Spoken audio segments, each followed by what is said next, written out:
Hello guys, மேலே ஒரு post போகிறோம் பாருங்கள். பஸ்ஸில் ட்ரெயினில் போகும்போது உஷாராக போங்க. செல்ஃபோன் வந்து ரொம்ப திருடுறாங்க, ஓகேங்களா?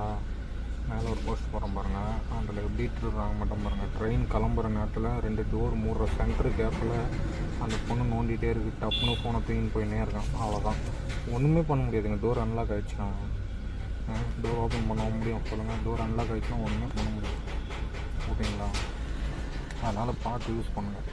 ட்ரெயினில் உட்காந்து நம்ம படியில் ட்ராவல் பண்ணும்போது டப்புக்குன்னு பிடின்னு ஓட்டலாம், என்ன பண்ணுவீங்க? ஒன்றுமே பண்ண முடியாது, ஓகேங்களா? நம்ம கஷ்டப்பட்டு காசு கொடுத்து வாங்குறோம் ஒரு பொருளும் அழகாக ஈஸியாக நம்ம வந்து எப்படின்னா பந்தா கோசம் இப்படியே வச்சு நோண்டின்னு இருக்கும், ஓகேங்களா? சீனு கோசம் பந்தா கோசம். ஆனால் அது நோண்டுறது கொஞ்சம் உள்ளே போய் நோண்டுங்க, இல்லை உட்காந்து நோண்டுங்க.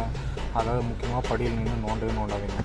கஷ்டப்பட்டு வாங்குகிறோம் ஒரு பொருள், அதை வந்து இன்னொருத்தவங்க ஈஸியாக ஆட்டையை போட்டு போயிடும். திருடம் எவ்வளோ உஷாராக திருடுறான்னு பார்த்துங்க, புத்திசாலித்தனமாக. டோர் லாக் ஆகும்போது அழகாக கையை விட்டு எடுத்துகிட்டு போயிட்டே இருக்கான், ஓகேங்களா? சேஃப்டியாக போங்க, சேஃப்டியாக இருங்க, ஓகேங்களா?